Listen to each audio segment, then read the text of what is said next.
Well, further on spending, and we do spend a lot of money propping up some industries, and now Ford is the latest one to get a lot of attention. We'll start this going back now to January 17 this year, when Julia Gillard, on behalf of the government, handed over $34 million to Ford. As a result of us making $34 million available to join with Ford in new investment to keep car manufacturing here, we'll actually see the number of jobs grow.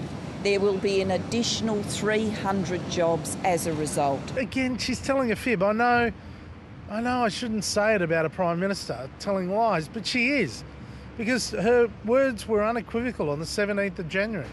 She said there would be an extra 300 jobs, at Ford. And what's happened is not only are those jobs not being created, Ford's now making redundant 440 extra. Just before we go to the policy behind that, I think if you have an expectation it doesn't happen, that's not a lie, is it? But the word is just so loosely used these days. But nevertheless, Julia Gillard did say back then that it would create jobs, and jobs are now being lost. Well, I think this is the great lie of Australian political economy, isn't it? That you prop up the car industry and they will create more jobs.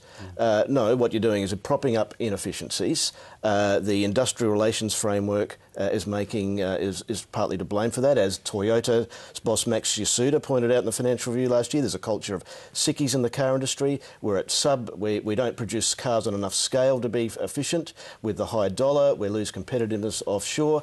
That basically what they're doing is handing out taxpayers' money to multinational car companies to save some jobs in the car industry. Some 200,000, I think Jed Carney said now. But so is it sort of an elaborate job creation scheme? This has been going on for a generation. And the idea that you throw some more money at it and one day they will become competitive enough to stand on their own 2 feet. But if it's a lie that's sort of accepted by both sides of politics. It seems to be an article of faith. No one has the courage to stand up and say, actually, we need to do another cost-benefit analysis and look at what we at what we get out of this in the longer term. And, you know, the idea of, I think, of getting promises that only go out to 2016. I mean, if we're going to spend money on the car industry, surely we need a longer term plan than that. Now, this week I thought it was quite interesting that both Malcolm Turnbull and Joe Hockey came out and sounded a lot more like they were looking at this issue from the traditional sort of Liberal point of view. But the truth is they don't have a clear policy about it. Well, we don't know what money they'd spend after 2015. The opposition hasn't been very good on this as well,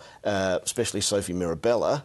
And what I think this does provide an opportunity for the dries, such as Turnbull and Hockey, to pull the debate back and say, OK, if you're ever going to throw out any money, you have to be a very firm accountability for this. Because contrary to what Jed Carney says, this is money just thrown away, really. The idea of the accountability is largely a joke. But of course, when they started with that very big car plan, Kevin Rudd, as Prime Minister, did get letters from the car company CEOs back in head office with, they said, we never saw them, but they said very clear accountability about what the money was spent for. Well, as Wayne Swan said, that's not worth the paper it's written on. And I just didn't finish.